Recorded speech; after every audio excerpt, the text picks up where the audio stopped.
Good morning. I'm just starting stuff. Good So good. I'm just gonna rename myself and then we will get started on the rest of the checklist. Okay, I'm gonna do that too. I got a message on Slack too, and I don't know what it is. When you just click the link to go into Zoom, aren't you automatically in the web-enabled version and not the desktop version? Do you know what I mean? I'm on the desktop version. Like I have Zoom on my desktop, but because I entered this by just clicking the link in the run sheet, I'm not sure if it's logged me into the desktop version or just a web-enabled version because all I did was click a web link, right? You should see the Zoom, sorry, one second. You should see the Zoom link set up in the, like sort of in the like bottom. If you have a Mac, there should be like the Zoom icon should show up there, and that probably means that you're on desktop. Sorry, ET, good, okay, renamed, great. Okay, I'm gonna let people in now. Ready? Yeah. Good. Okay, Roman, admit, Yars. Rachel is here, amazing. Good morning, everyone. We also need. Good morning. I'm just saying, I was just talking with Andy Semotiuk. He seems to be having trouble logging in. So you went to the email that you got with the access. Okay. But it should have come from Congress. So do a search thing for Congress. Hi there. Sorry, I don't want to interrupt. Just want to let you know the links aren't sent out in advance to join for meetings, just for webinars. So these are all the people who are. It should have come from Congress. Okay, there we go. Okay. No. While you figure that out, Okay, I'm just going to quickly run through some other things. Yes. Okay. I'm just trying to get him on to the thing. He's saying he's on the website, but he can't. Oh, there's Marusia, and there's Bohdan. Good evening, Bohdan. Good morning. So we're starting with. So we're just missing Andy. So how do we? So should I send out another Zoom invite? Sorry, this is my first session. I'm a little nervous. No, that's okay, Elizabeth. Would you mind just stopping the recording for me? Oh, absolutely. Right. That's okay.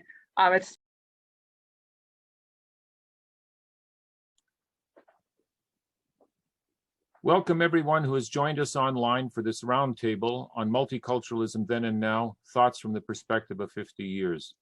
My name is Balan, and I'm the director of the Kule Ukrainian Canadian Studies Center at the Canadian Institute of Ukrainian Studies at the University of Alberta, the organizers of today's presentation as part of Congress 2021. The reason our research institute is sponsoring this special event, along with a series of other activities marking the 50th anniversary of Canadian multiculturalism, stems from the fact that CIUS has a long history of both intellectual engagement and active support for multiculturalism going back to our founding in 1976. Indeed, 3 of our 4 presenters after graduation worked at the Canadian Institute of Ukrainian Studies for varying lengths of time on a variety of projects championing, documenting, and studying multiculturalism in Canada. In fact, one of our publications, The Politics of Multiculturalism, by our founding director, Dr. Manoli Lupo, is essential reading for anyone seriously interested in the history of multiculturalism in Canada during its formative period and what some consider its golden age leading up to its enshrinement in the Charter. You should know that the book can be ordered from CIUS Press online, and it can now also be downloaded for free from our website. 50 years ago, this fall, Canadian Prime Minister Pierre Trudeau publicly announced that Canada was adopting multiculturalism as official government policy in a keynote address that he gave at a triennial Congress of what was then known as the Ukrainian Canadian Committee and is now called the Ukrainian Canadian Congress. Why he chose a Ukrainian venue to make the announcement is an interesting story that is not widely known or fully appreciated even by many people who currently study or work in the multicultural field. Indeed, part of the intent of our Multiculturalism at 50 initiative is to help draw attention to and celebrate the leading role that Ukrainian Canadians played as advocates in Canada for formally acknowledging that diversity should be an integral part of any understanding of Canadian identity. Although the information on the website for this event was a bit, actually it's no longer, it's been corrected, so thank you for our tech people. The description at the bottom of our website description is actually captures the subject of the conversation we are about to have. Former Ukrainian student activists discuss their involvement in the early days of the multicultural movement and reflect on multiculturalism's legacy. We have asked our roundtable participants to first devote a few minutes to describing when they initially became aware of the movement for multiculturalism, what their thoughts were about it then, and how they became involved in the multiculturalism debate as students. As multicultural policies have changed and the understanding of the word itself has evolved greatly over the years, we've also asked them to share any thoughts they might have about some of the changes. Finally, I will keep my introductions of our speakers to a minimum and focus on what's relevant to our topic so as to allow as much time as possible for them to share some of their recollected experiences and to exchange their ideas, looking back or ahead. After we've heard from each of them, and they have had a chance to engage with each other, I will ask Dr. Thomas Praimack, a historian researching a book on multiculturalism for the CIUS, to comment or pose any questions to the presenters. In the meantime, anyone in the audience who would like to join the conversation may do so by using the chat function. With that, I will conclude these introductory remarks and turn my now to the task at hand. Our first speaker today is Dr. Roman Petryshyn, whose involvement in the multicultural movement dates back to his graduate student days in the late 1960s. For several years in the 1970s, he was the Northern Director, Cultural Heritage at Alberta Culture, and in 1986, he established the Office of Multiculturalism, and Native Programming at Grant MacEwan College. Later, he became the founding director of the Ukrainian Resource and Development Center, leading it as the Drs. Peter and Doris Kule Chair of Ukrainian Community and International Development at Grant MacEwan University until his retirement in 2015.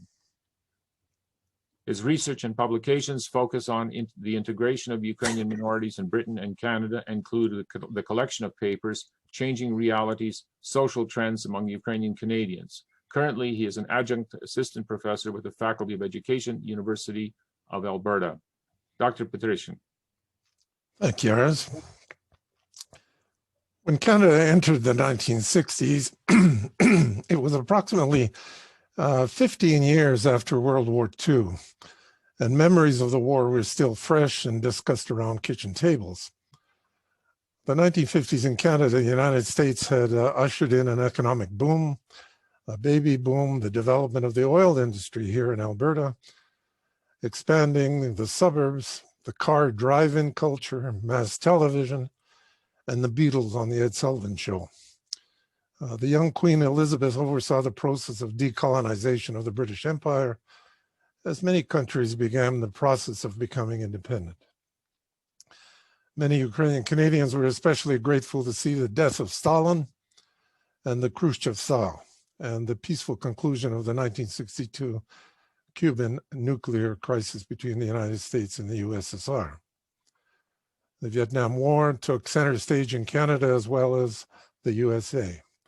And in Canada, we saw the FLQ crisis and René Lévesque's Parti Québécois Sovereignty Association movement in Quebec.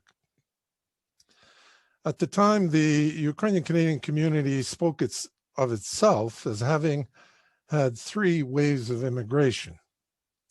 160,000 people before World War I, whose grandchildren were themselves beginning to give birth to the great-grandchildren in the 1960s. The second wave of immigrants of about 60,000 from between the wars had some grandchildren already in Canada. In the 1960s, Finally, the third wave of immigration, 35,000 immigrants after the war, had given birth to their children in Germany and in Canada, of more than 10,000 children in the second generation who were living here by the time of the 1960s.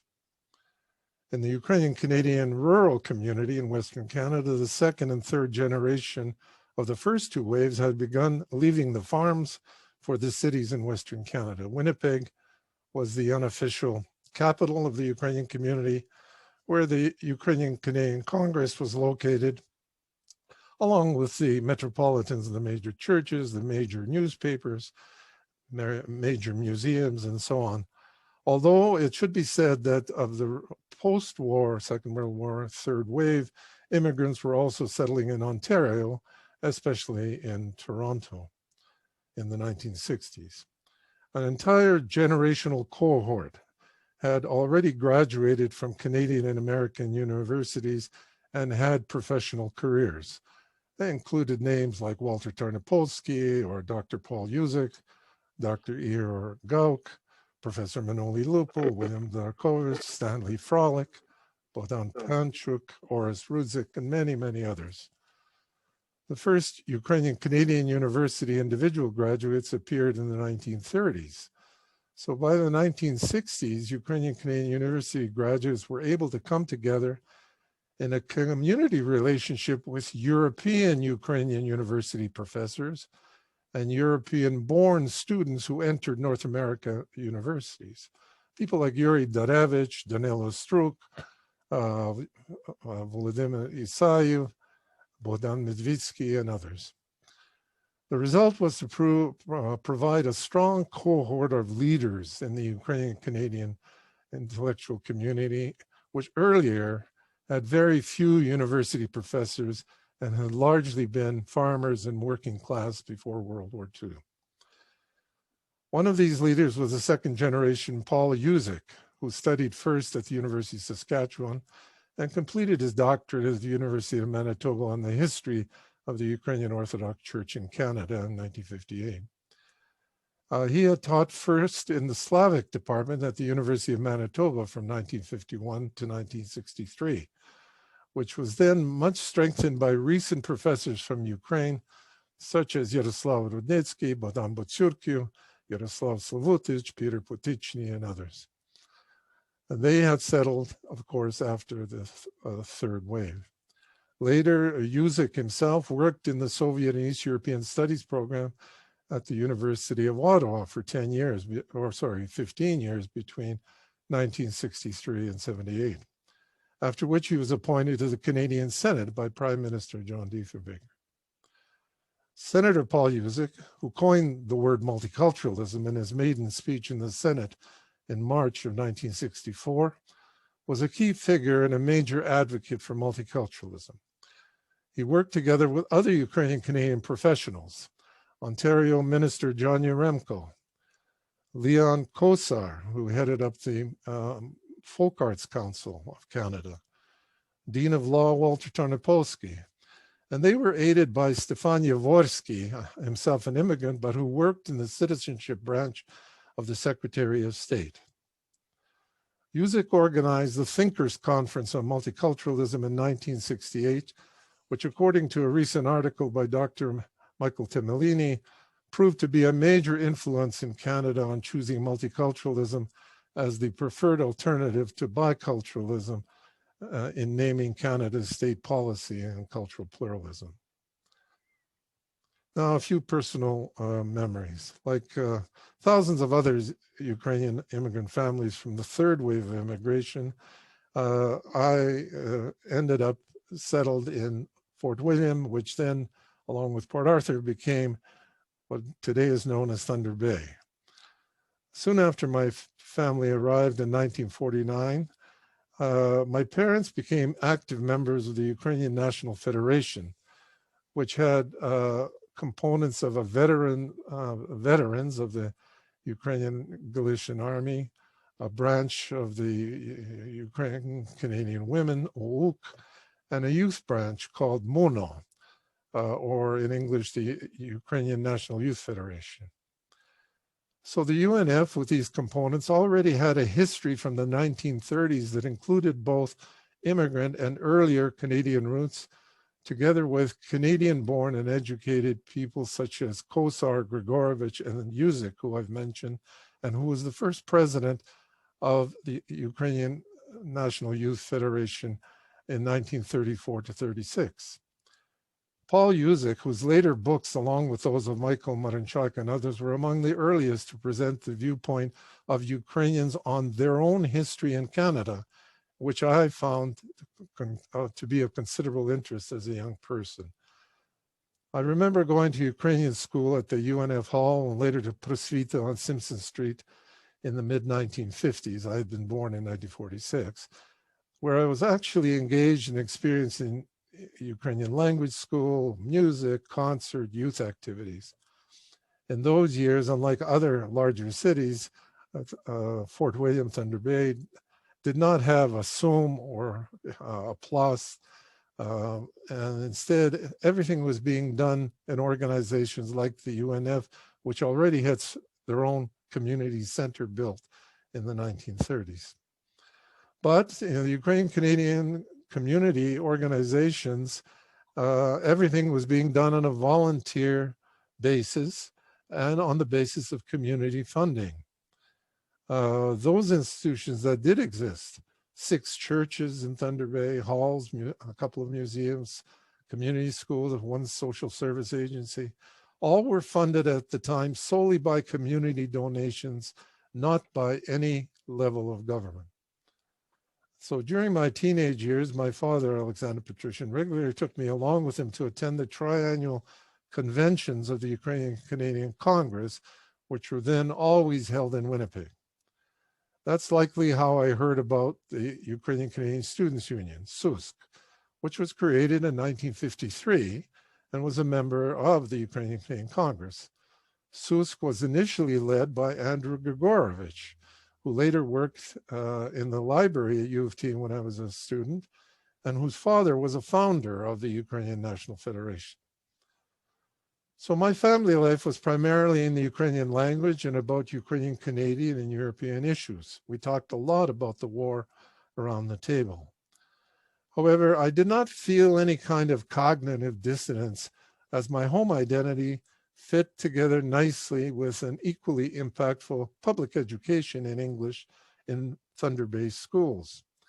The latter led me to enter the newly created Lakehead University in 1963 with my own Ukrainian English bilingual outlook on life and a clear awareness of multiculturalism, informally, that is, from visiting the homes of my school friends and other bicultural origins, such as the Japanese, the Jewish, and Finnish Canadian communities in Thunder Bay.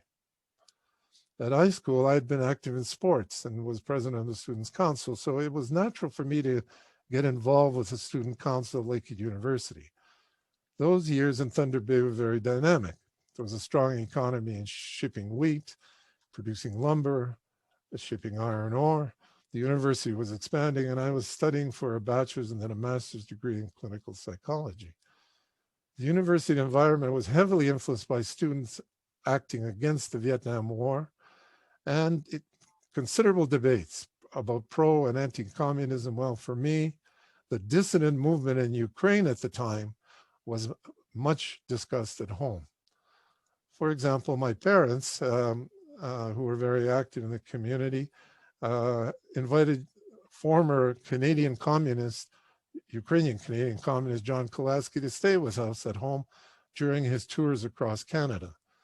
Kulaski was denounced on the radio, I remember, by members of the Fort William branch of the Ukrainian Labor and Farmer Temple for his books on Russification in Ukraine, which he personally experienced while studying at the Communist Party school in Kyiv.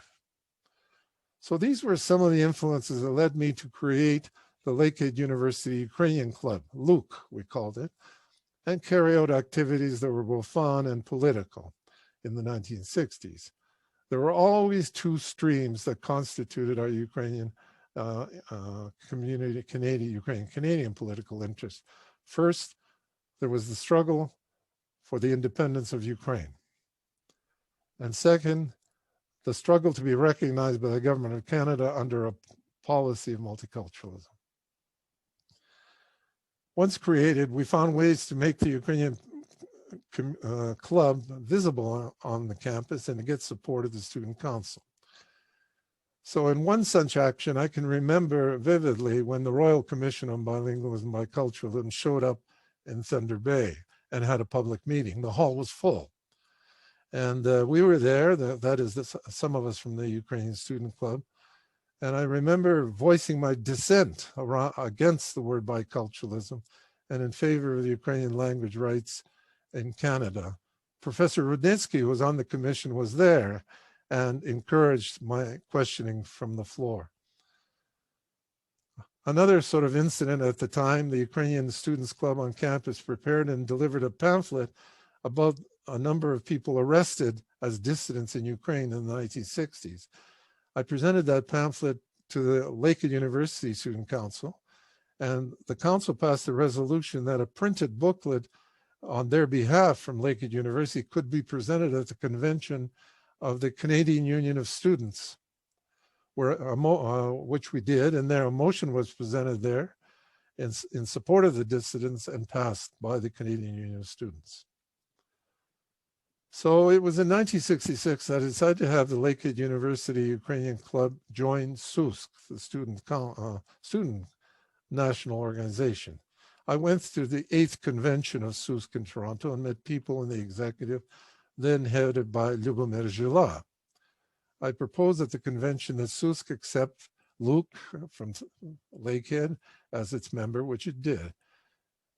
Now, after its first decade of existence, the SOOS meeting I attended at the University of Toronto proved to be an extension of the internal community discussions like the ones I had in the UNF, or others had between SUM and PLOST, or the Catholics at Obnova had with the Orthodox youth group, talking mostly to themselves, about themselves and their own community issues.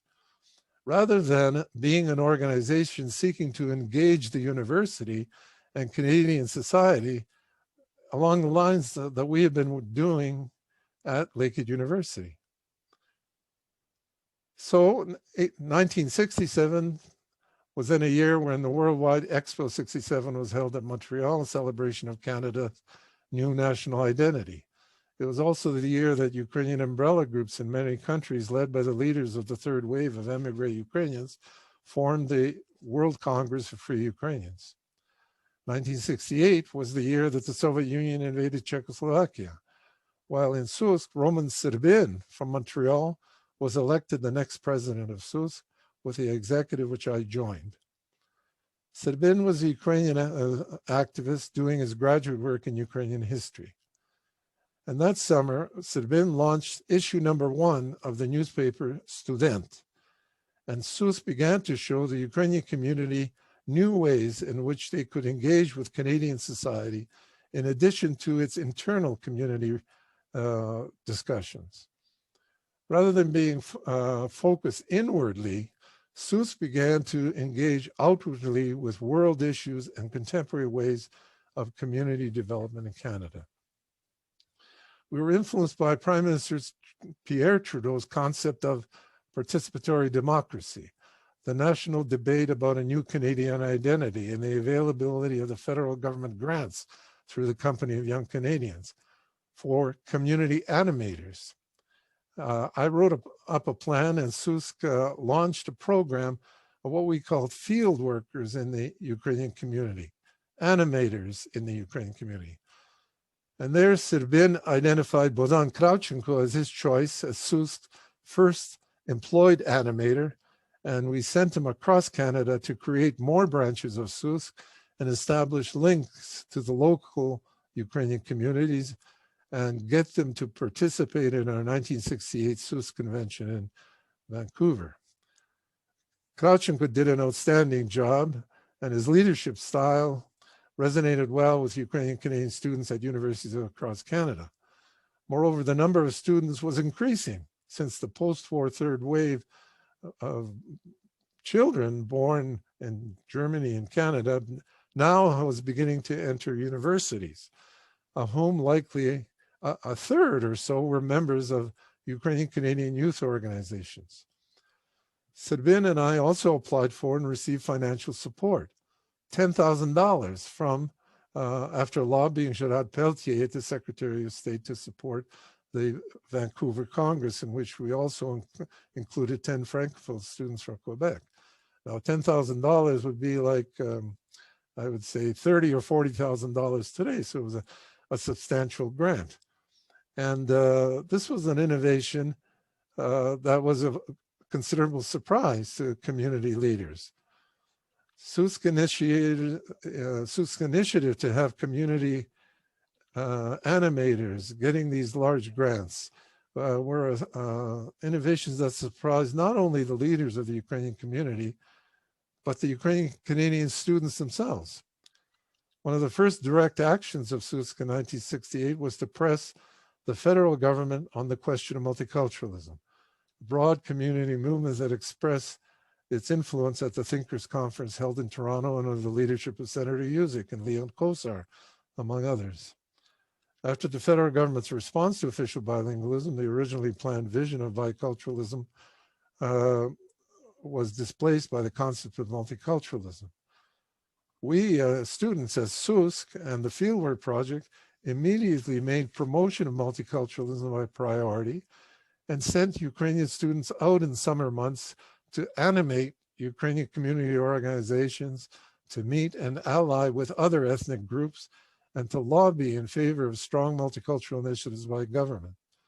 SOOS organized a number of such conferences in 1970. There was one in Thunder Bay, one in Edmonton, in Toronto, and all of which had the help of Senator Uzek.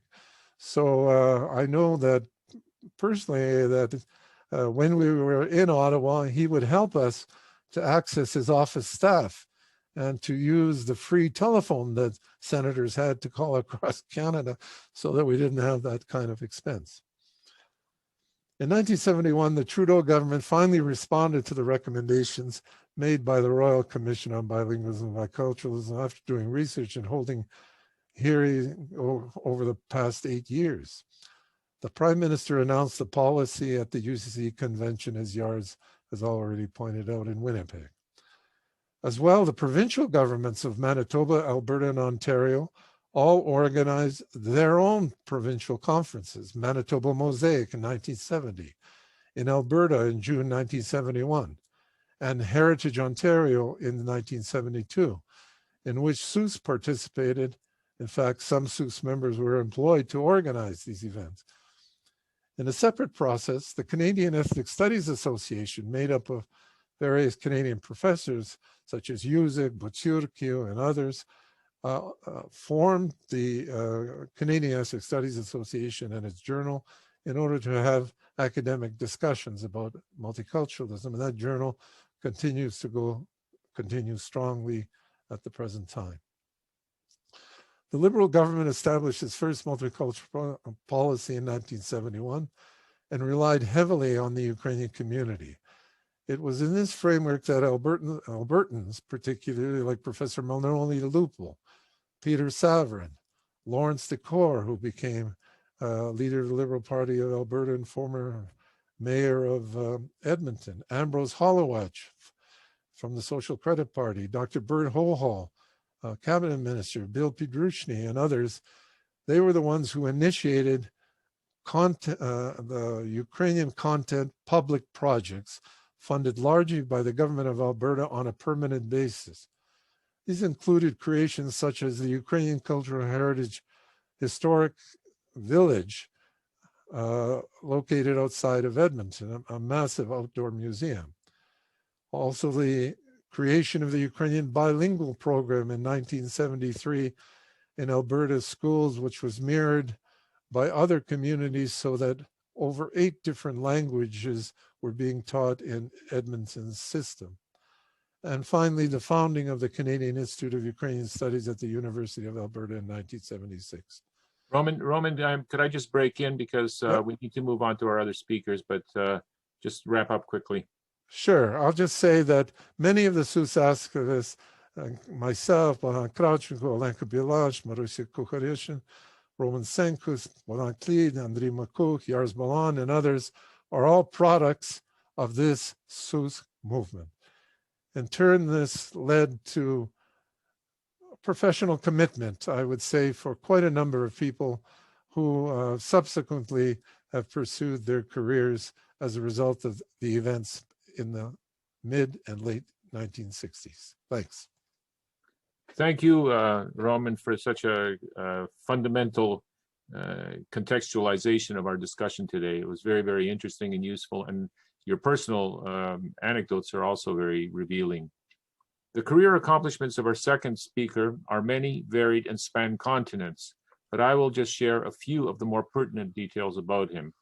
Dr. Bohdan Krawchenko was born in Europe, immigrated as a youth to Quebec with his parents, studied in Toronto and Glasgow, and after completing his graduate studies, moved to Edmonton to work for the Canadian Institute of Ukrainian Studies. He was president of the Ukrainian Canadian Students' Union, known by its acronym SOOS, from 1969 to 1970, and served as the director of the Canadian Institute of Ukrainian Studies from 1986 to 1991. He is currently the Dean, Graduate Studies of Development at the University of Central Asia, where he is joining us today from Bishkek, Kyrgyzstan. Bohdan, the screen is yours.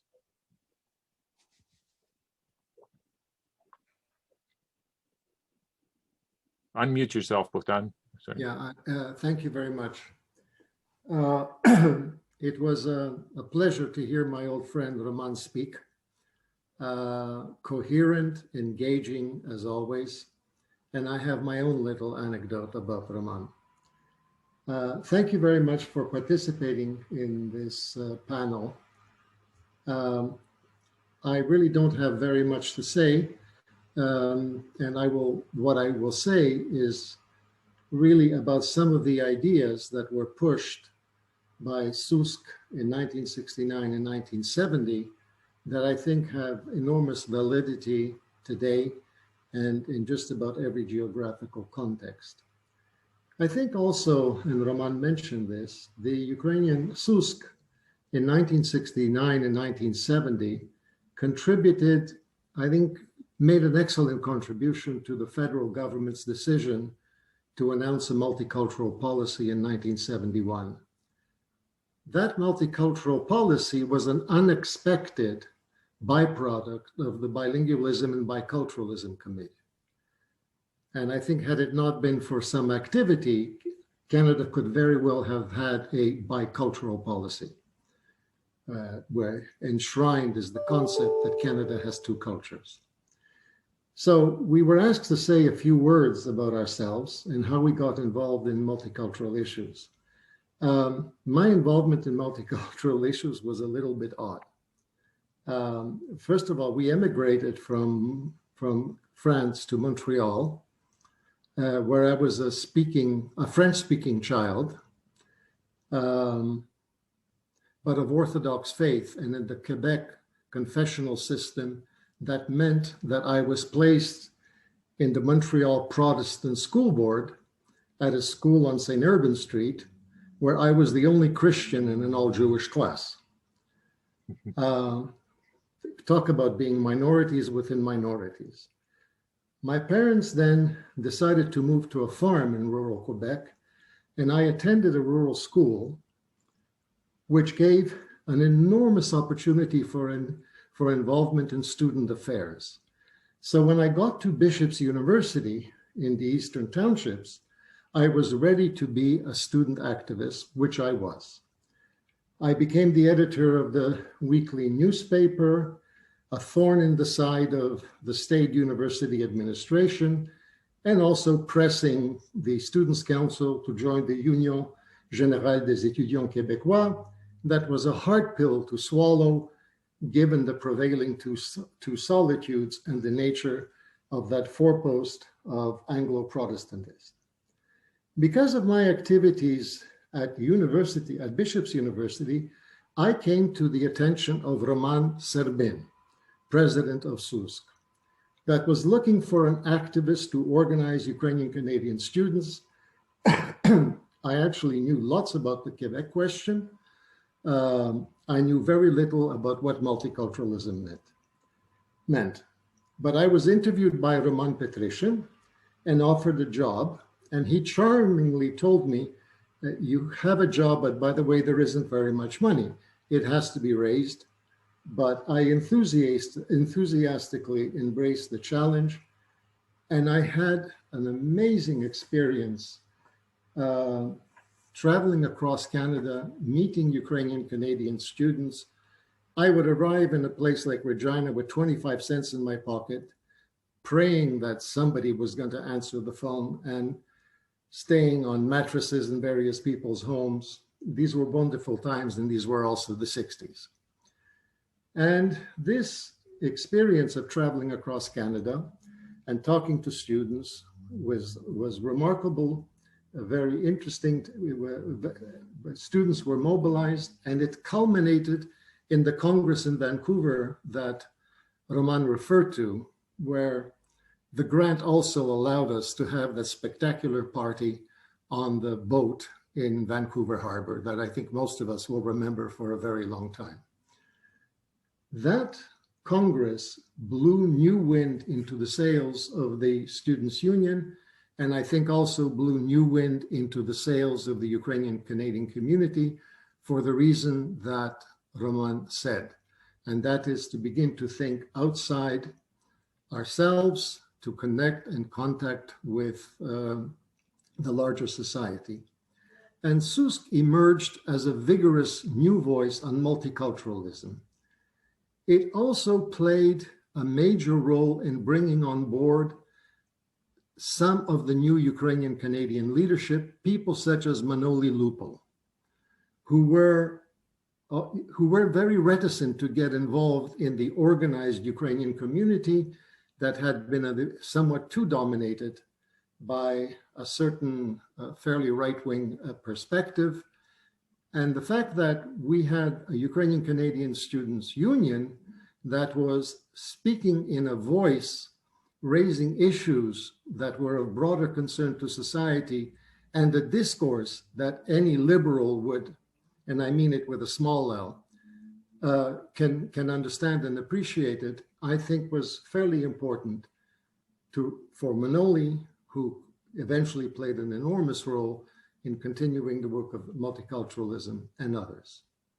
So in 1970, SOOS received a grant from the federal government. It had field workers, one of whose tasks was to organize conferences on multiculturalism. When all is said and done, it says something about the federal government that it gave us money to criticize it. And sitting here in Central Asia half a decade later, I read our presentations, and I was quite surprised, by the enduring relevance of the ideas that we advanced.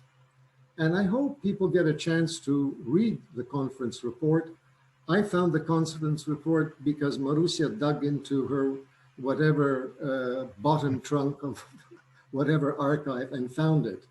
But I think these are gems, and I think it's well worthwhile making this more available. So in the time remaining, let me raise some of the points that we made that have lasting endurance today. Just think about the problems of European countries. Just think about the problems that European countries have with their ethnic minorities, where that after generation, these minorities cannot find a place in society. Stating that a country is officially multicultural is a challenge to the notion of the traditional definition of a nation state as having a single culture, a monolithic culture. Multiculturalism in the case of France would say that, for example, Algerian culture in France is not foreign, not transient and doomed to disappear. It is in a very real sense a French culture as well. Tolerance is not just about accepting cultural and linguistic variations. 20th century democracy not only requires that minorities be tolerated, but that also the larger society allocates resources to their development. Security in one's ethnic identity that is recognized as a valid identity by the state has colossal socio-economic outcomes.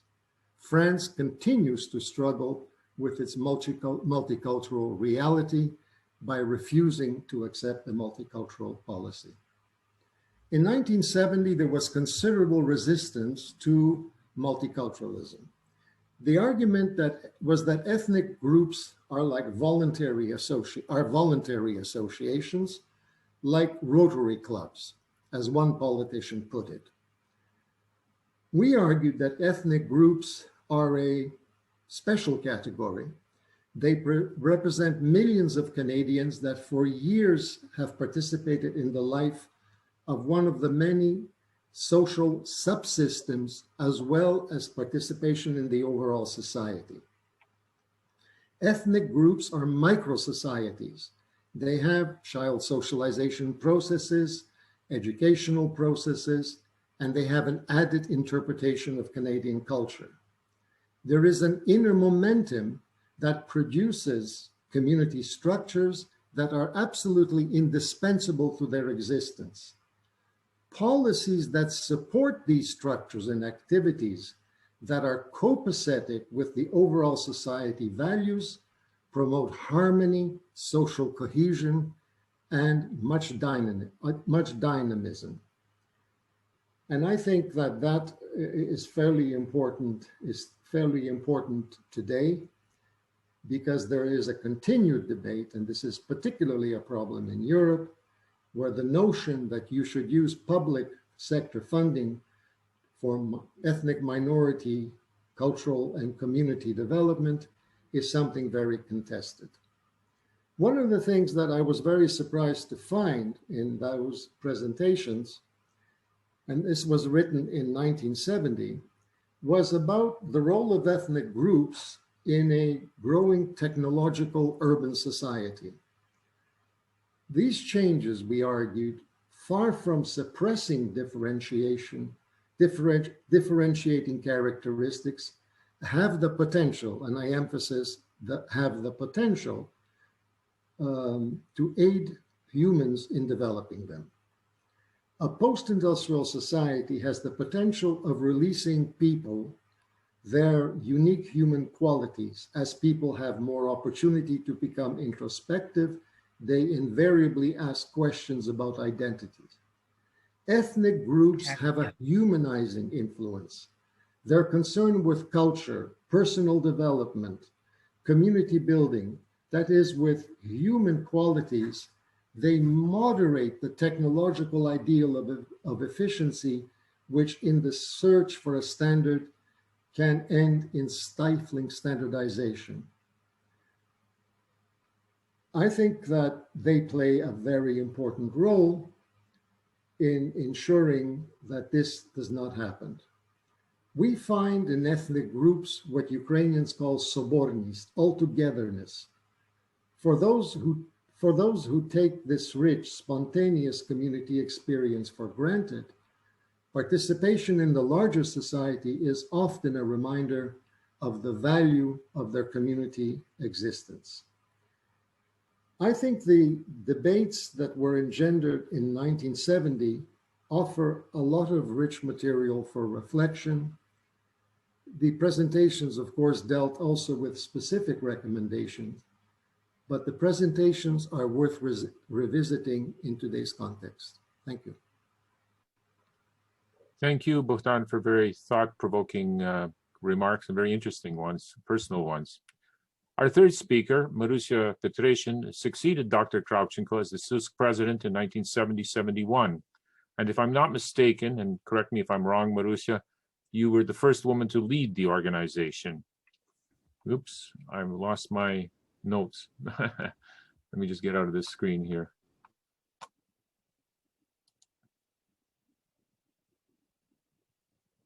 Exit full screen. There I can. The period we are focusing on, of course, was a time when the women's movement was also very active and was an especially dynamic part of the broader students' movement of the day. Marusia is a graduate of the University of Alberta's Faculty of Law, who from 1989 pursued her passion to administer and direct the bilingual education programming at the CIUS. And she is a lifelong activist in the Ukrainian Canadian community, particularly in educational and women's issues. Marusia. Thanks, Yars. So, Edmonton, 1968, 69, 70, look just like this. Alberta had a government called the Alberta Social Credit Government. Making fun of names that were not Anglo-Saxon was considered to be normal and acceptable. I remember in school having the difficulty of identifying myself as Ukrainian and was told repeatedly that I could not be Ukrainian because Ukraine does not exist, only Russia existed. In schools, there was no mention of ethnicity officially in my elementary school, except for Irish, because I was going to St. Patrick's School, so we learned all sorts of Irish songs and dances, etc. The discrimination in jobs, graduate work was considered to be normal and acceptable. I grew up in the Ukrainian Canadian community, similar experience to Roman.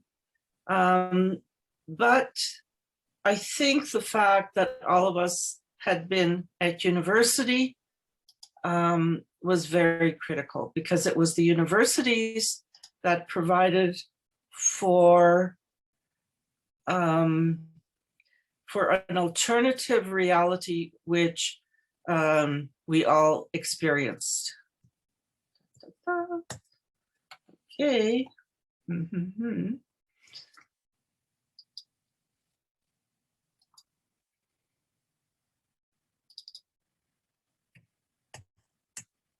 Our screen sharing. Come on.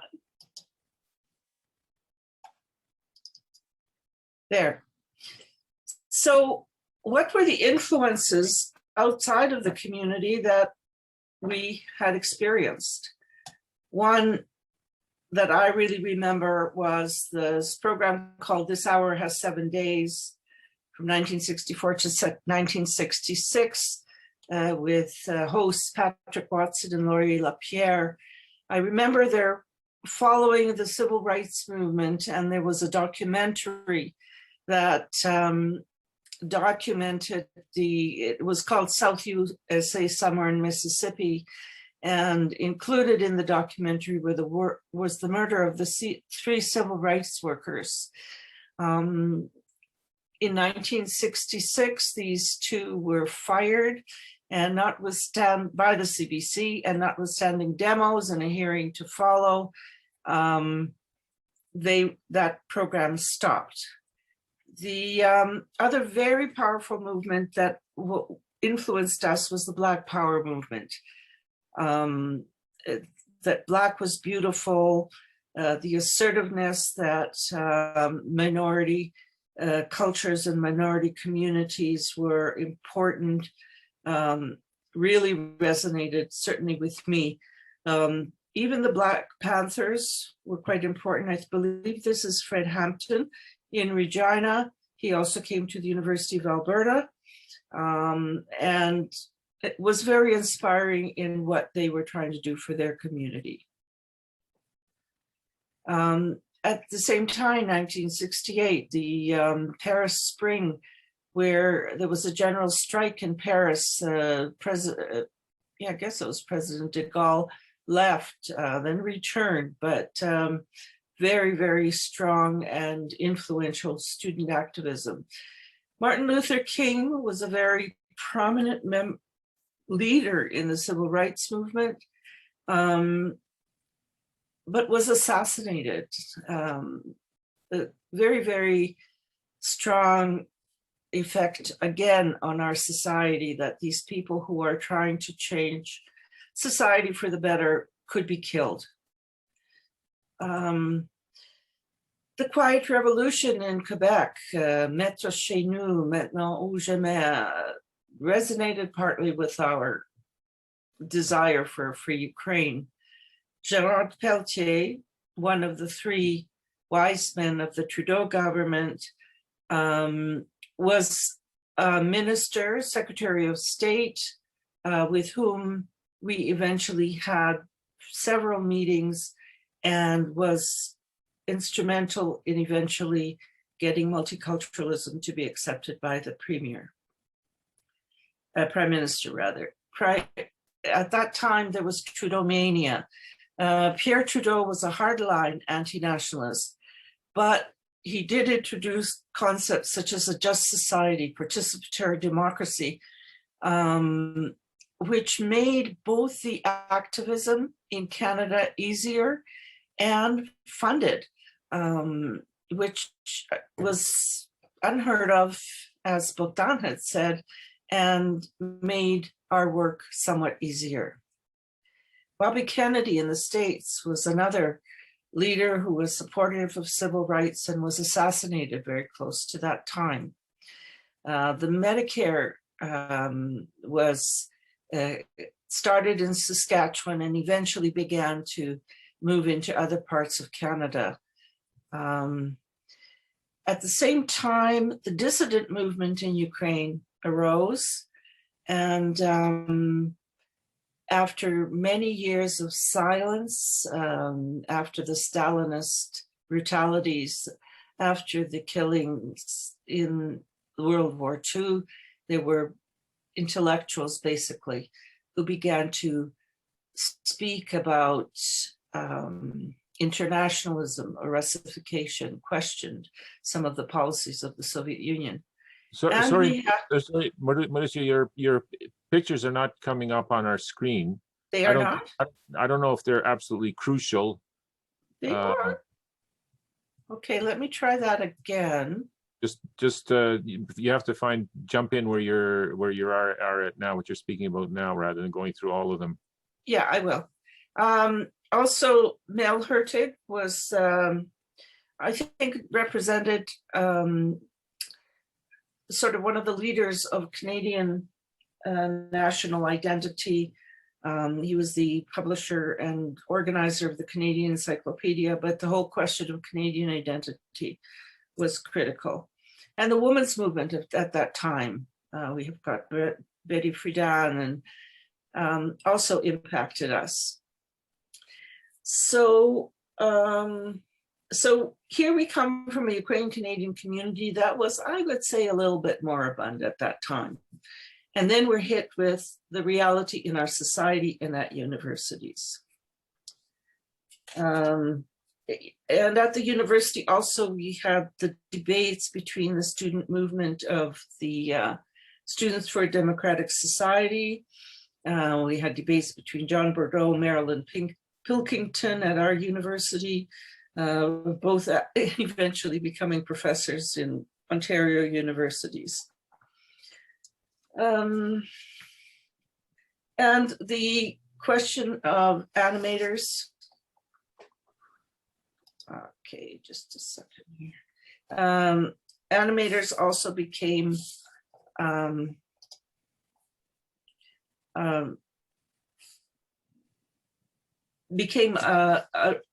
an idea that then seeped into our community. So in 1969, for me personally, I had decided that I had had enough of the Ukrainian community. I was working in Jasper at that time. That was also the year of the Man on the Moon, because we had a terrible snowstorm in Jasper. We had many people lying in the reception area so that they could sleep over somewhere. The TV was on. Those were really exciting times. Anyway, got a call from my sister in Edmonton who said, you know, you got to come to the SOOS Congress in Vancouver. And I said, no, I don't want to meet with all these people in, you know, suits and briefcases. I'm just not interested. She says, oh no, she said, this guy, he's got an army jacket and sandals. And I thought, what? That doesn't sound very Ukrainian Canadian. So I did go to Vancouver, although I did have an arrangement to meet with the friends I had at Jasper. But once I came in to the Congress, I was swept away and ended up becoming the Western Vice President of the Ukrainian Students' Union. The, let's see, how can I get this? The, actually, Ramko, if you could get Solomia to help me with these slides, that would be great. So what happened in 1970 is I was selected as one of the many field workers at this point. There was an orientation course at the Tartu College in Toronto. What I distinctly remember were the organizational tactics that were proposed by Saul Alinsky, and which we used regularly in our delegations where we were asking or advocating for something. The protest was against biculturalism. And why were we alarmed and concerned is that multiculturalism was mentioned by Paul Uzek in 1964 in his maiden speech as a senator. The preliminary reports of the Royal Commission on B&B essentially defined Canada as essentially and exclusively bicultural. What bicultural would have meant to me and to others is that rather than one melting pot of Anglo conformity, we would now have two melting pots of Anglo conformity and Franco conformity. And we knew that as soon as the society was defined with these two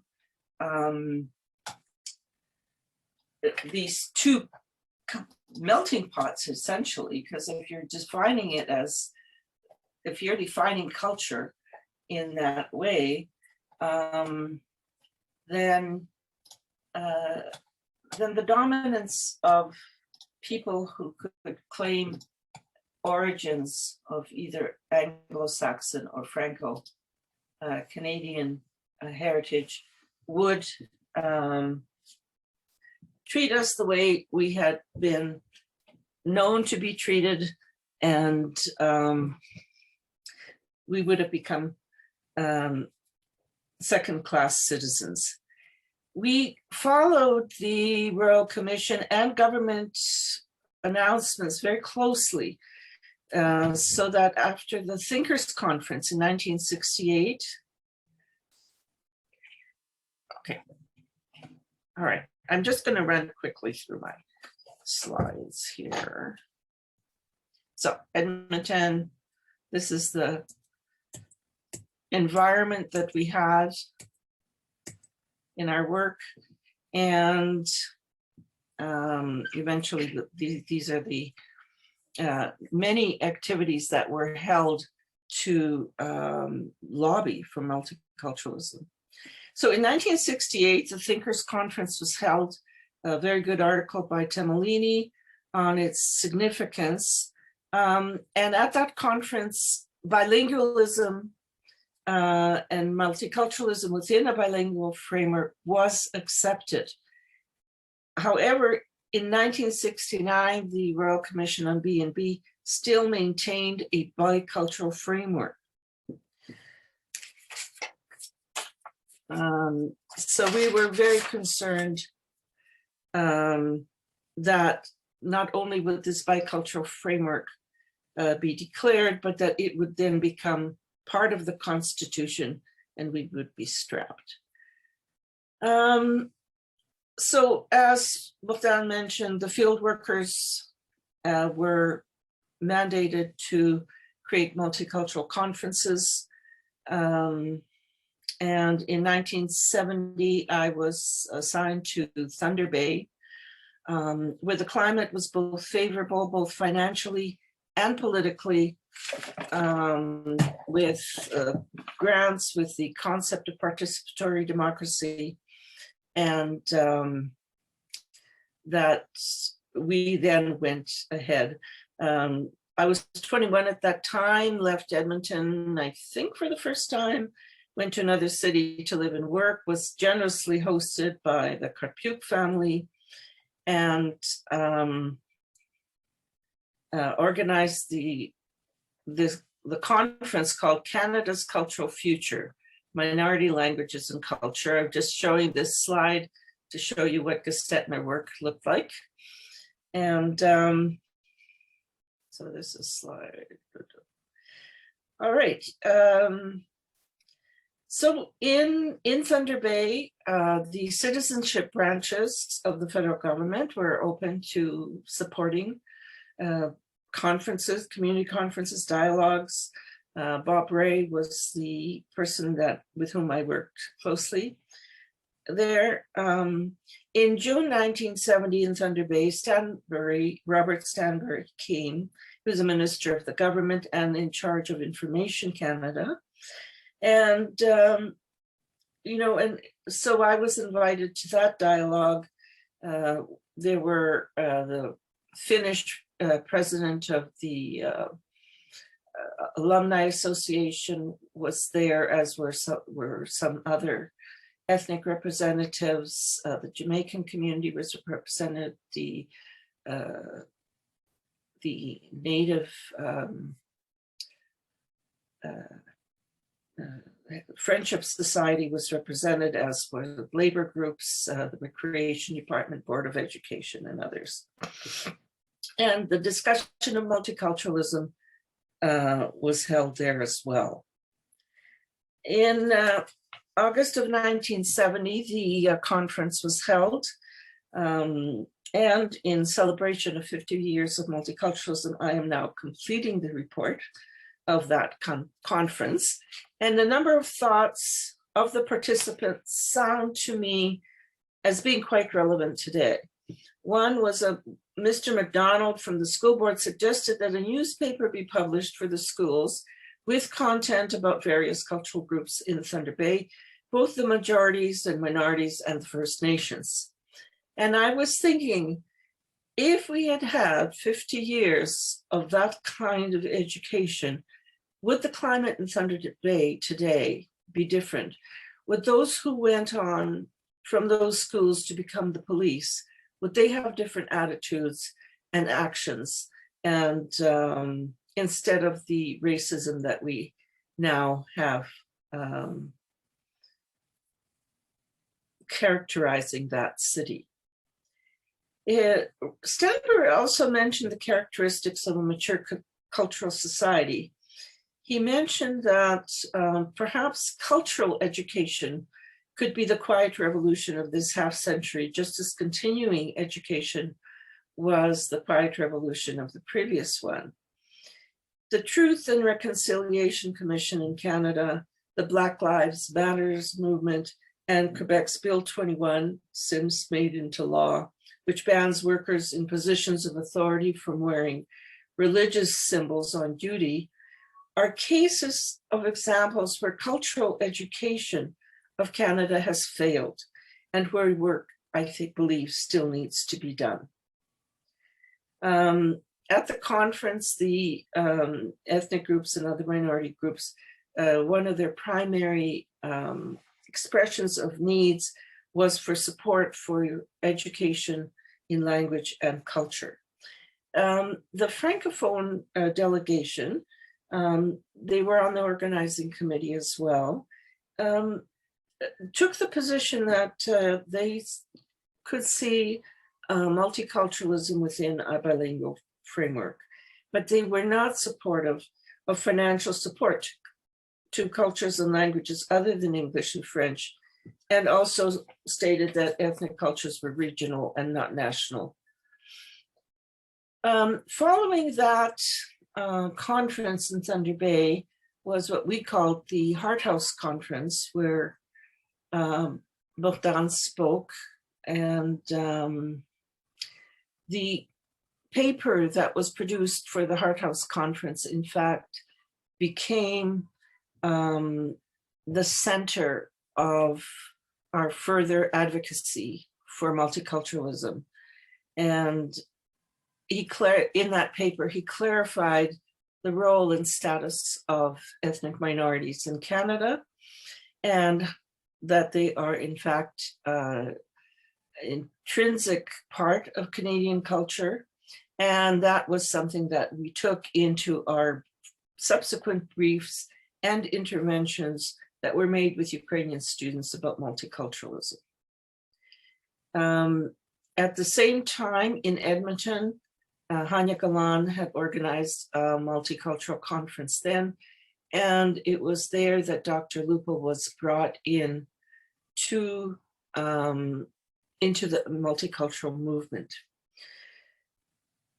Following that summer, there was a SOOS conference in Winnipeg, August 1970, where I became president of the Ukrainian Canadian Students' Union.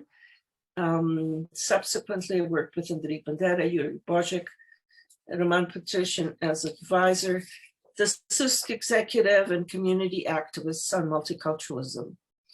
The public declarations of the government were closely monitored to see any movement from the bicultural position taken by the RC, Royal Commission on Bilingual and Biculturalism, and where we saw no movement, we just continued with the pressure.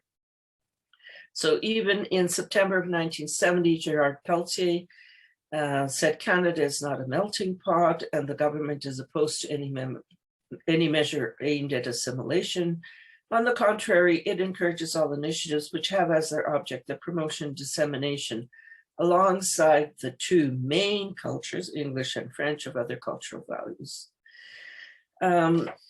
That declaration indicated that we had to keep up the pressure.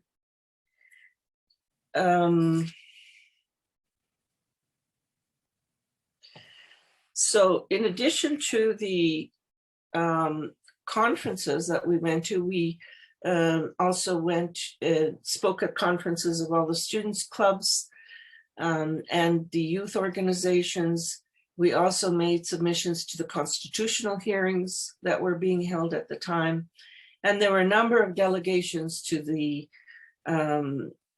Secretary of State, Gerard Peltier, Pierre Trudeau, and Robert Stanbury was quite regularly contacted.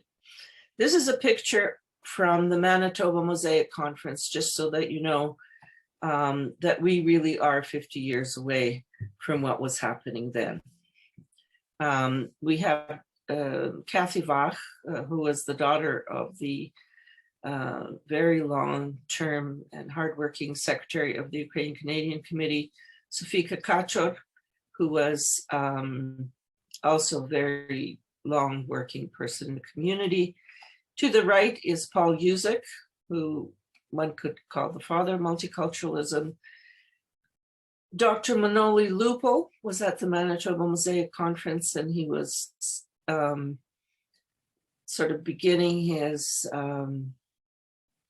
very, very effective and leading role in multiculturalism. I am here in the middle, and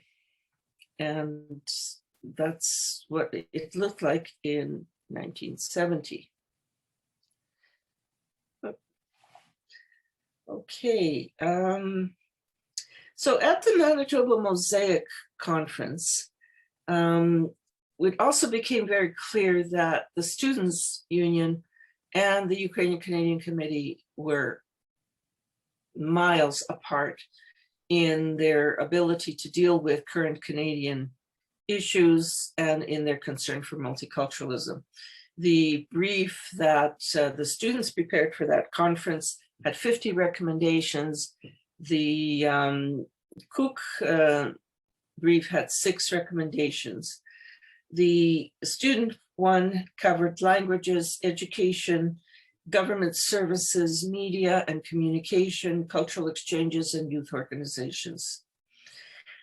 The principles around which the educational recommendations were objectivity, and with objectivity is that in education, all segments of the society must be included in education, in resources, and in the curriculum.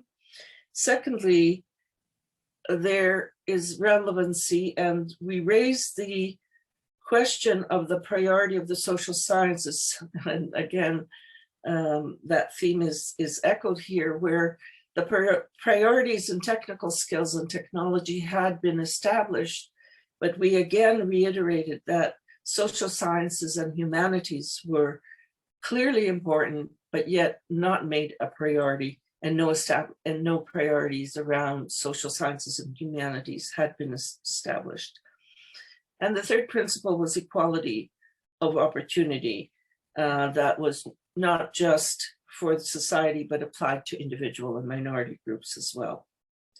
At the Manitoba Mosaic Conference, during its 4-day duration, Pierre Laporte was murdered, and the War Measures Act was declared. So you had people at the conference, at the hotel, very shocked by these developments. My mother was phoning all over Canada because, of course, I wasn't in Toronto where I lived, wondering whether I was in jail. One of the points of conflict at the conference was that after 4 days of deliberations, there was a presentation of the possible resolutions for the plenary. And I must remind you, like, this was a very extravagant, long conference with 400 participants.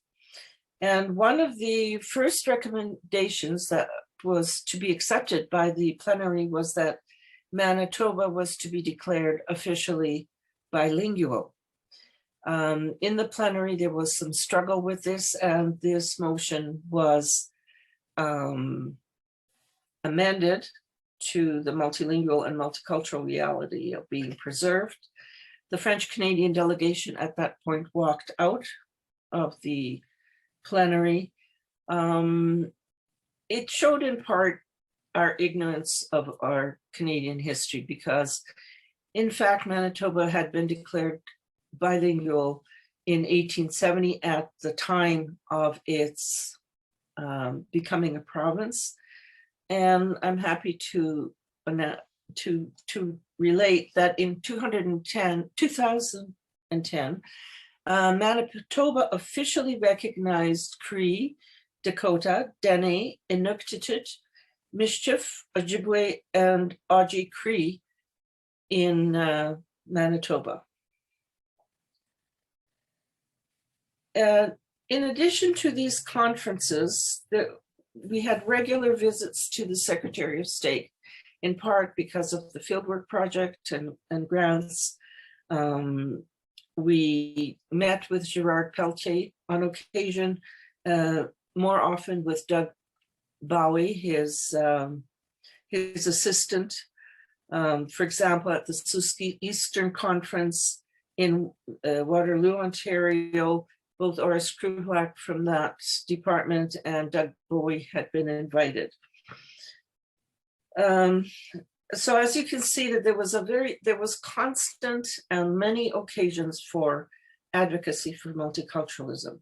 In June 1971, Trudeau returned from the Soviet Union and made some offhand remarks about the Ukrainian dissidents were nationalists and comparable to the FOQ, and no, he would not raise any question of their being jailed at that time. Again, there was a delegation sent to Ottawa. Lupo, I, and somebody from the Ukrainian Canadian Committee met with Pelletier on multiculturalism with Stanbury, on multiculturalism and with Trudeau. Stanbury and Lupul eventually got into a trade of insults, and that is, he constantly remembers my kicking him under the table to stop this interaction. The delegation to Trudeau about the dissidents involved also the Ukrainian Canadian Committee, and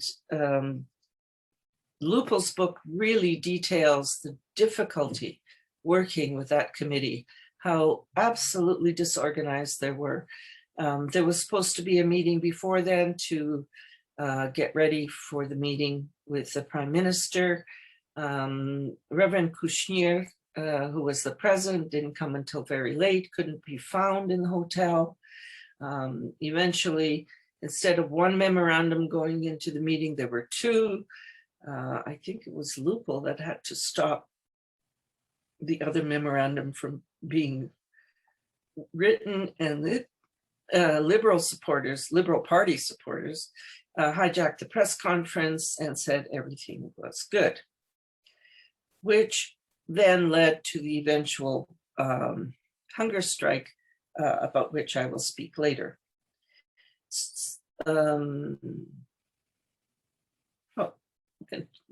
But as you can see, these are just some of the activities that went on in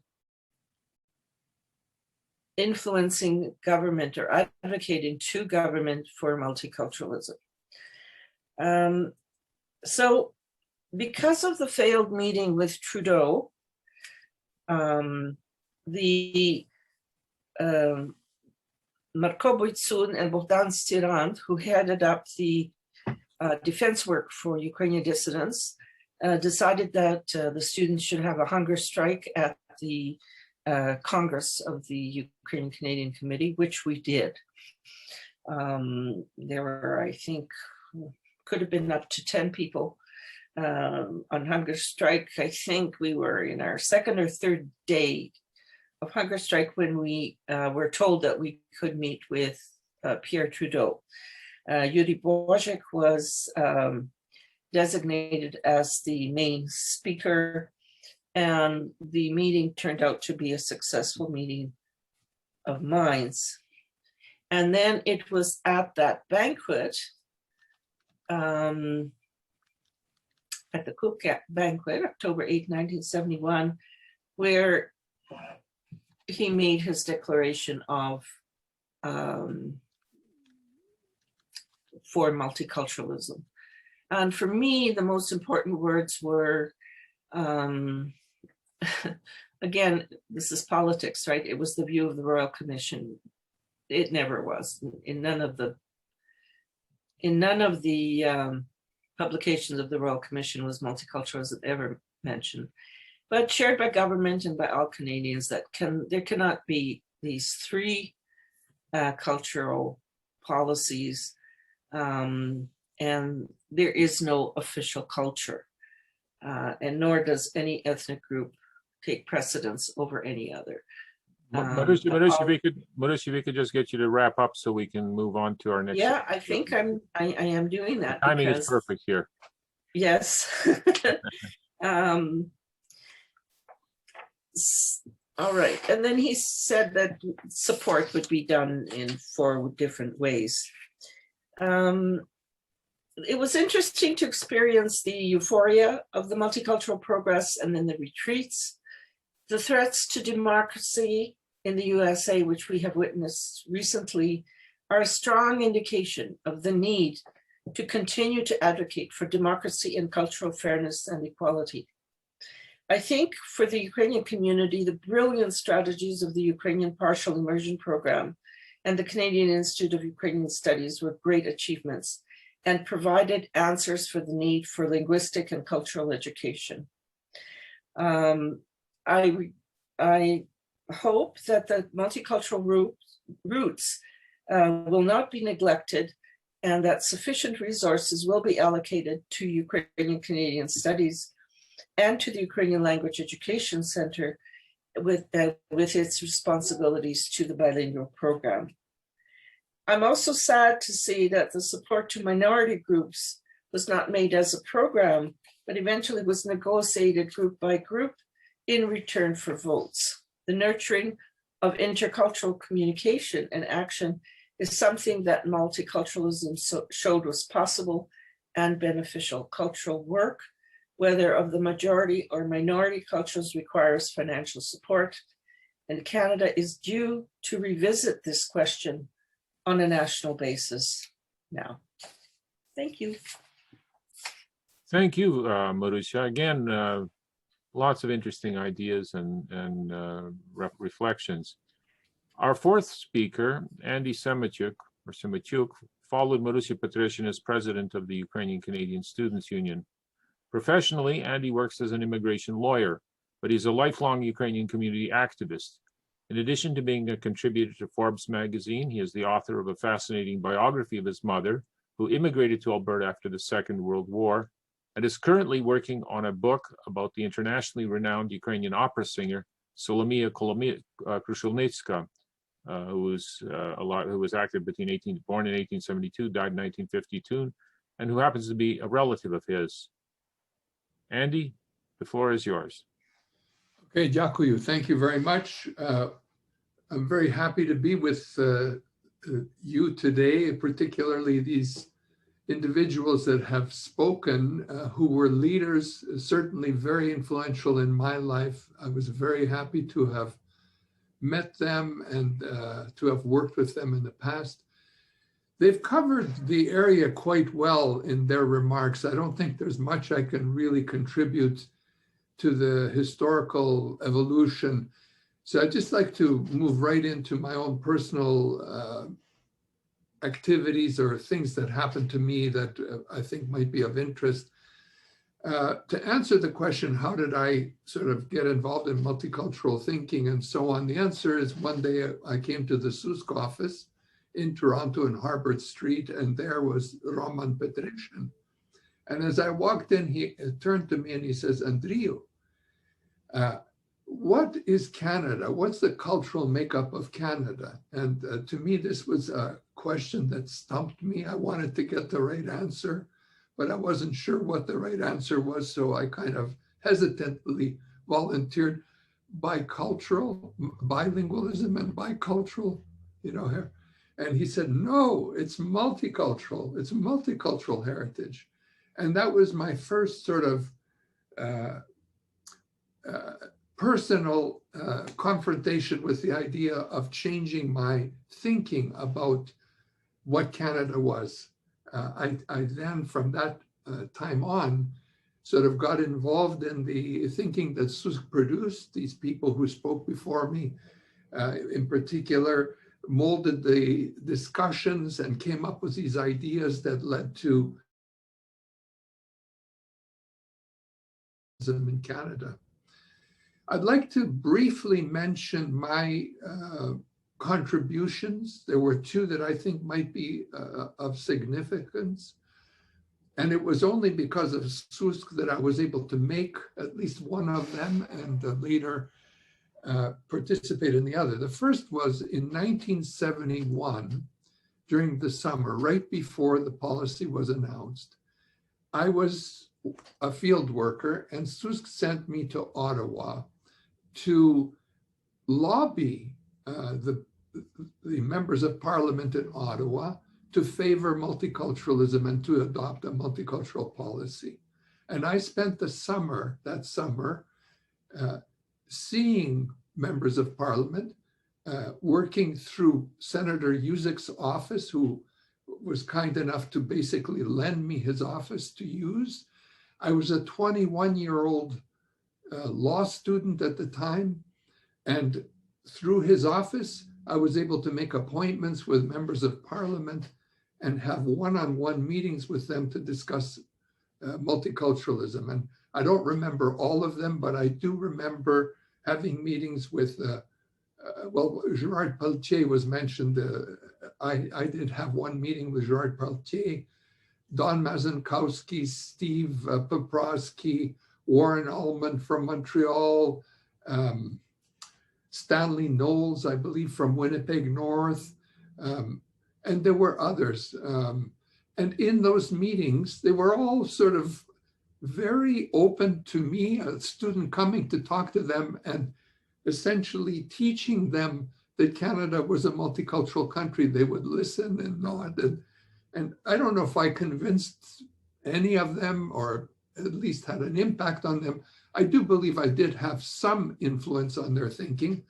And eventually, as it turned out in Ottawa, not just because of this lobbying, but because of the long history that you've heard of earlier today, of the conferences and the efforts of so many people across the country. Indeed, Canada adopted this policy of multiculturalism within a bilingual framework. But I was happy to have that one contribution to make in the early evolution of multiculturalism.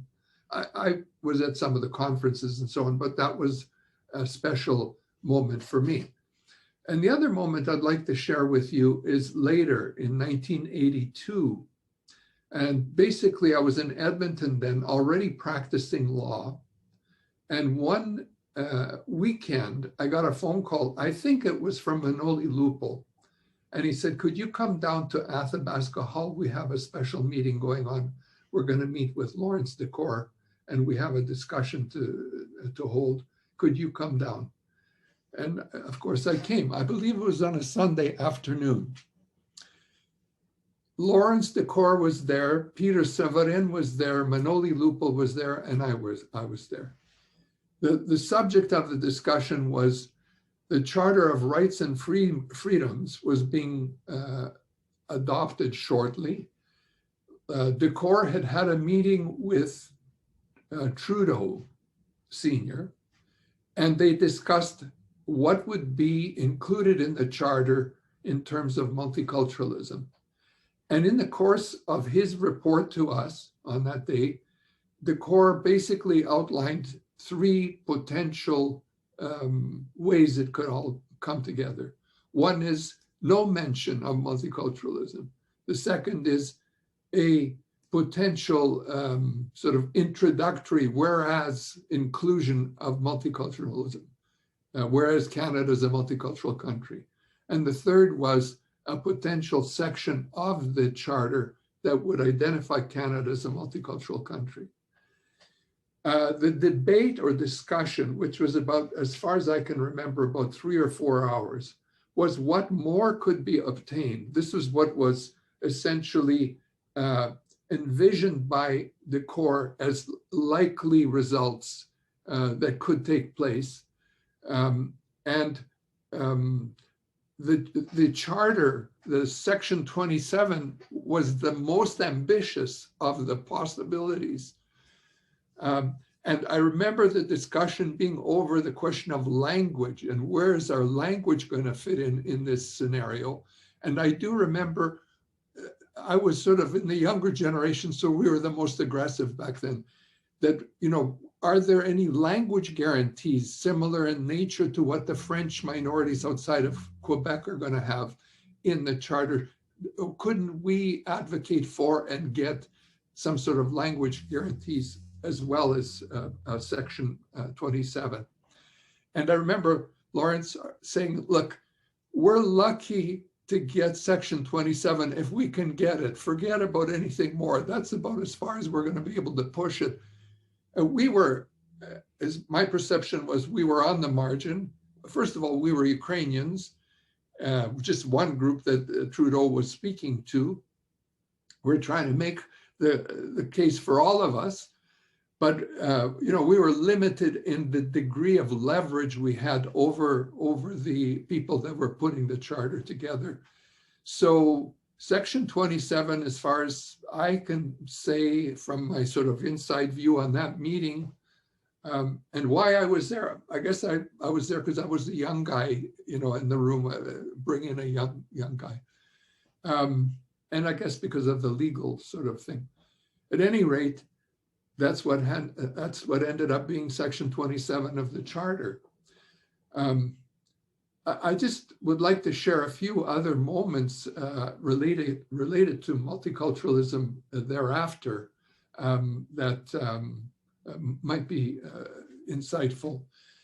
One moment was I was in law school and I wrote a paper in my legal philosophy class on multiculturalism, talking about volume 4 of the Royal Commission on Bilingualism and Biculturalism, and about the fact that Canada is going to be a multicultural country.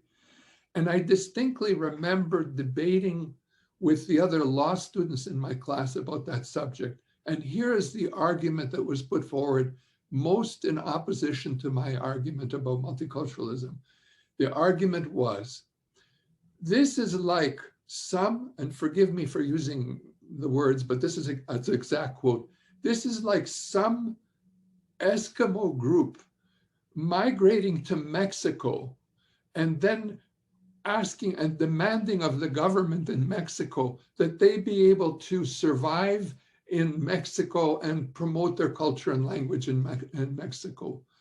And so, meaning this is a mission impossible. Forget it. What are you talking about? Canada has, there's no way. The argument being, will never survive. That these ethno-cultural groups will never survive in the long run. It's a matter of a generation or two or whatever.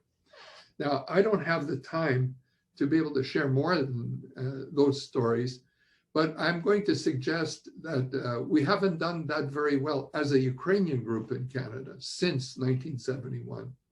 And I have charts that I could show you where at that time we were 4th in the country. But today, I think we're something like 25th in the country in terms of numbers.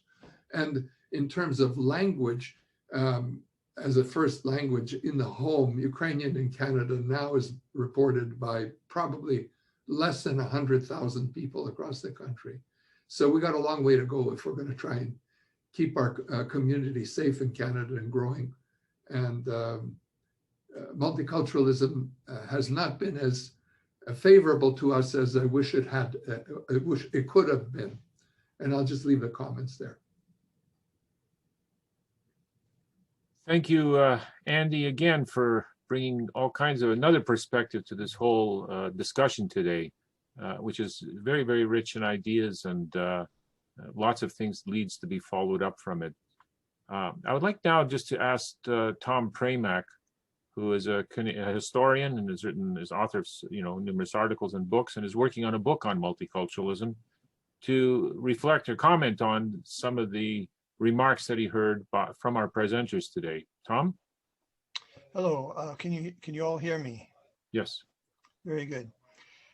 Firstly, I'd like to thank everybody for their presentations. They're very interesting, covered a lot of ground. I learned a few new things that I didn't know before, so that's very, very good. I liked the personal contributions, the autobiographical kind of presentations. They were all very good as well. And I'd like to give some context to these things. The first point that I'd like to make has to do with something that Roman brought up a little bit tangentially, but he did mention it. And that's the 1960s international situation. Canada was at that time the Dominion of Canada, one of the largest, territorially the largest place in the state in the British Empire. The British Empire still existed, but was in the course of disintegrating. In 1960, I believe it was, something like 14 nations, new nations, came into existence, many of them in Africa and Asia. And this was a sign that the British Empire was coming to an end. Now, up to that point, Canada had been the first daughter of the empire, and the imperial sentiment in Canada was quite strong, especially in the First World War, but even in the Second World War. So Canada was facing an identity crisis. If the empire was gone, how could it be the first daughter of the empire? So a new kind of identity had to arise. And with the passing of the empire, along came an increased French Canadian nationalism within the province of Quebec The Quebecers knew what they wanted, and it had to do with French Canadian nationalism and Quebec nationalism in particular. This, of course, endangered the country.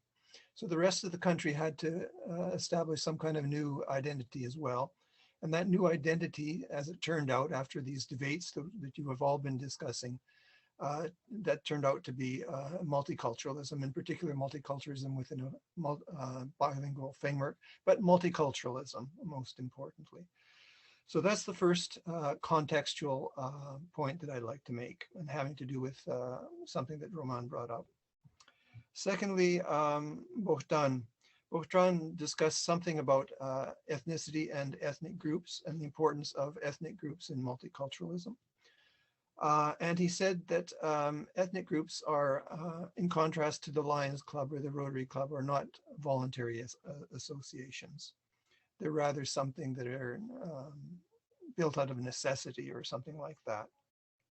I would just like to point out that the word ethnicity and ethnos, ethnic group, was relatively new in the 1960s. It had only been, the word ethnic only became prominent in North America in the 1940s by introduced into the English vocabulary by sociologists. And this term was invented, or rather reinvented, to replace the older term nationality. Before that, people talked of nationality groups. And in Canada, we had a nationalities department in Ottawa, and that was later became the part of the citizenship branch, and eventually turned into multiculturalism. So there's a history there. And ethnicity, when it started out, ethnic group, had two different meanings, not just nationality, but also a sense of foreignness. And so there were two elements to it, one nationality side, and the second foreignness. And that foreignness goes back very far in history. It has both meanings in Greek, ethnos, has both meanings in Latin, ethnos, and it had both meanings in the original form, goy, in Hebrew, meaning a foreign group and a different religion in that case. So the result is the word ethnic today in the English language does not have the same prestige as nationality or certain other groups. A nation, for example. Nation has more prestige than an ethnic group. And those of us who are engaged in ethnic studies are struggling with this problem, and we don't exactly know how to handle it. And I have no absolute answer for you either.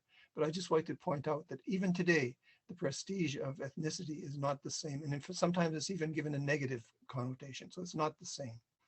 So that goes back to Bohdan's observation about ethnic group versus voluntary associations. The third point, I'd like to extrapolate on something that Marusia said, having to do with Canadian interest in foreign affairs and interest in Ukraine in particular. Pierre Trudeau, when he came to power, had an agenda. He wanted to change Canada. He wanted to make Canada a bilingual country. He wanted to face down nationalism in the province of Quebec. And he wanted to make Canada more cosmopolitan, freer of American influence on foreign policy.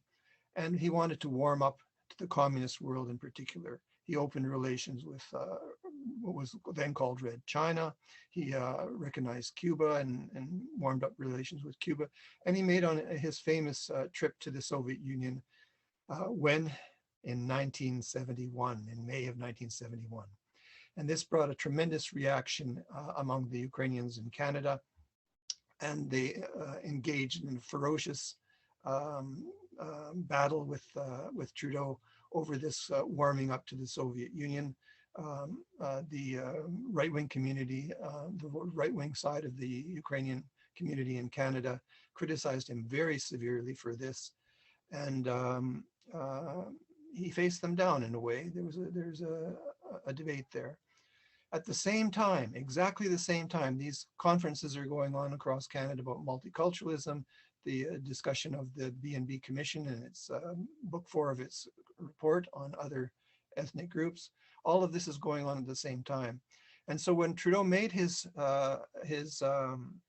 famous speech in Ottawa on October 8th, and the next day flew to Winnipeg and made the same speech, slightly different, but basically the same speech, to the Ukrainian Canadian Congress in Winnipeg, some people didn't take it too seriously. Everybody was quite pleased that he said it, but some jaded political people thought, no, he's just doing it to quiet us down. And why is he doing it to quiet us down at this point? Because Kosygin is coming to Canada next week, and he doesn't want us to protest too much and wreck the state visit of Kosygin to Canada. So that was in the air, and that had to do with Canadian foreign policy and the mixture of changing Canadian foreign policy and Canadian identity all at the same time. So that's the point that I think is quite important to make. It was commonly believed by some people at the time. It's very seldom discussed nowadays. Now, the fourth point I'd like to make has to do with the law and the problem of the law and multiculturalism. When this multiculturalist debate was going on, it was sometimes said that English common law deals with individuals. It deals with individual rights. It deals with all of that sort of thing. Multiculturalism would deal with groups and group rights. There's no tradition in British law of group rights of this sort. So it has no place in an English-speaking country based upon English law. Now, I don't know whether that's true or not, but this point was even made by George Simpson, the famous University of Saskatchewan historian who was known as a great defender of Ukrainians. And who helped found the first Department of Slavic Studies in Canada in those days. And that was done actually during the Second World War. So, and he brought out and translated and edited this history of Ukraine by Dmytro Doroshenko, did many other things for Ukrainians as well. So there's a defender of the Ukrainians coming out and questioning the validity of this, this new push to group rights. And finally, there's the declaration of Trudeau made that day in Winnipeg and in August of, or in rather October of 1971, of there being no official culture in Canada. Rather, the government recognizes Canada to be a multicultural country and have a multicultural policy within a bilingual framework. Well, that's all very well and good, but what does that mean? Well, it took several years for people to sort of think it out. And the one person who was most succinct in her summary and definition of multiculturalism was Jean Burnett. She was a secretary of the, one of the secretaries of the Royal Commission, the B&B Commission. She knew, I think some of you probably fairly well.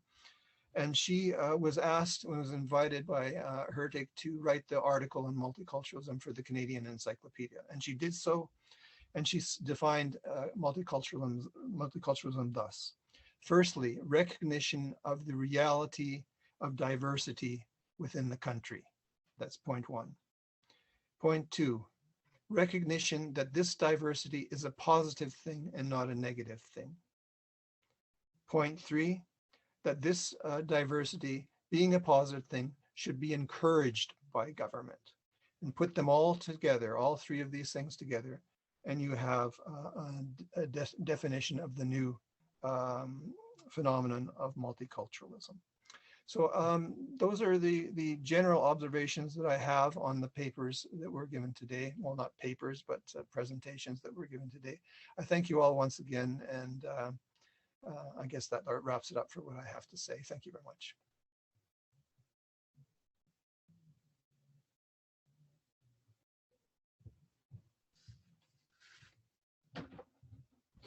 You have to unmute yours.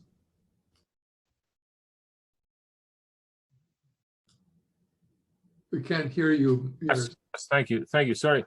Thank you, Thomas, for your interesting insights drawing on the presentations that were given today. I just want to give our panelists a chance to express any last thoughts that they might have on this subject of the discussion on the comments made by some of their fellow presenters. If there's anybody there that would like to say anything. If I may, Yars, I can start very briefly. Can you hear me? Okay. Yeah. So I should just say that Roman has a technical issue and that he normally doesn't sit under a blue light like this, but it adds a little color to our presentation today. So I very much appreciate Yars, the leadership you're showing in bringing us together to talk about this concept 50 years later.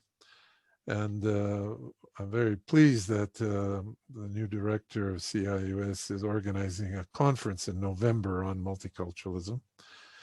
And there, I think we're going to be discussing where the concept is at. And in general, my reading in preparation for this seminar and for the one in November tells us that multiculturalism has been applied in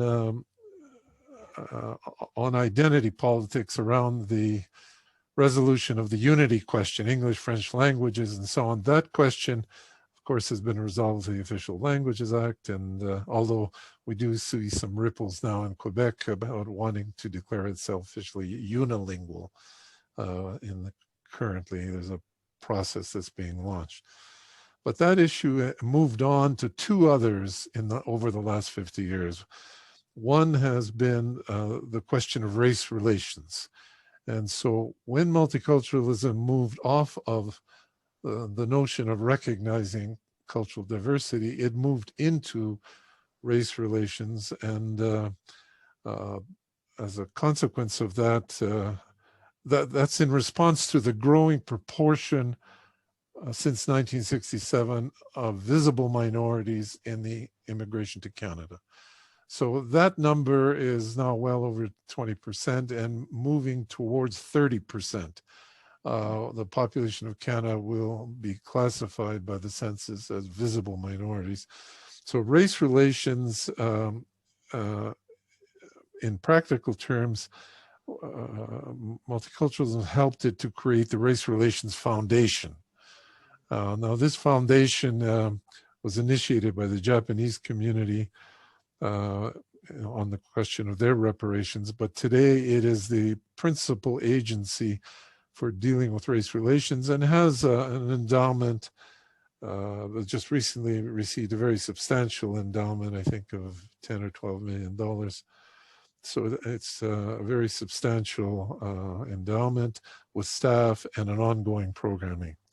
So that issue is, in a sense, being handled, or has been handled by multiculturalism that way. Then it was drawn into a third question, and that is the question of religious discrimination. Once the terrorist activities emerged in North America, particularly from Al-Qaeda and the various extreme Muslim movements, multiculturalism was used to buttress the response. And so a number of initiatives have taken in support of efforts to defend the Muslim faith population in Canada. And there's been a strong support by multiculturalism for movements in defense of against anti-Semitism in Canada, which also have spiked recently. So the question is, what is the next issue that multiculturalism is going to tackle?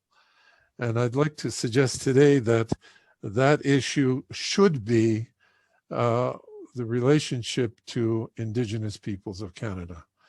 They were, despite our efforts as students perhaps, but Indigenous peoples were streamed into a separate category and streamed themselves into a separate category because they have a special legal status as a consequence of the process of colonialism, historical process, and their treaty rights and claims for land rights. Now, after multiculturalism in 1982, a whole new wave of development has occurred in the creation of constitutional rights with Section 35 that has recognized 3 categories of Aboriginal peoples in Canada.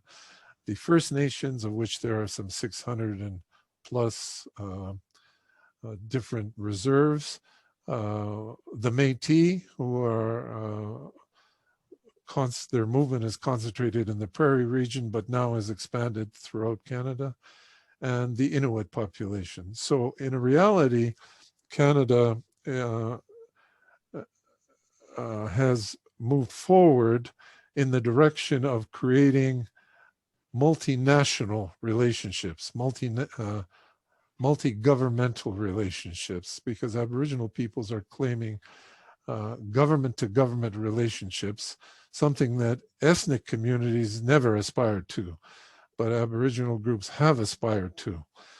Now, this is the emerging theme, and but there has been an enormous gulf established to prevent a dialogue, or to not encourage, maybe is a better phrase, to not encourage the emergence of a dialogue between ethnic communities and their perspective and Aboriginal communities and their truly multicultural perspective, because we're talking about perhaps 60 or more languages that are still in existence in Canada, and we're talking about many more Aboriginal ethnic traditions that are in existence in Canada, and which, as a result of government strategy, in fact, are experiencing a resurgence. And recently, the Government of Canada established Aboriginal Languages Act that recognizes and is funding Aboriginal languages at a time when the Canadian heritage languages for ethnic groups, as you know, there was an attempt to create such an institute, but it was kiboshed, even though it was passed by Parliament and ratified. The Canadian Heritage Language Institute never came into existence. So it seems to me that the primary issue on the multicultural agenda upcoming ought to be developing a dialogue between what might be called ethnic groups or Canadian multicultural groups in a collective format, and the 3 major categories of Indigenous peoples in Canada. So that's what I see coming up.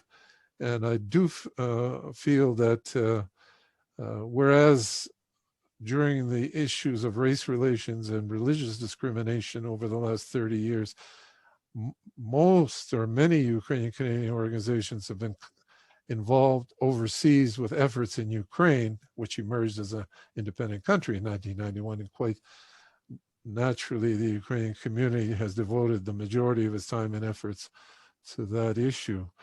But having spent 30 years involved in that issue, I think it's time for Ukrainian Canadians to revisit multiculturalism and to focus on the condition of ethnic groups in Canada and their future existence, which will, despite all efforts, continue to exist, because Canada now is not simply a bicultural, bilingual society, but indeed is becoming a multinational society with 3 categories of Indigenous recognized by the Constitution, and 2 official languages, and now legislation on Aboriginal languages. It seems to me ethnic groups have no alternative but to re-engage with Canadian society and to try to understand where they fit in all of this,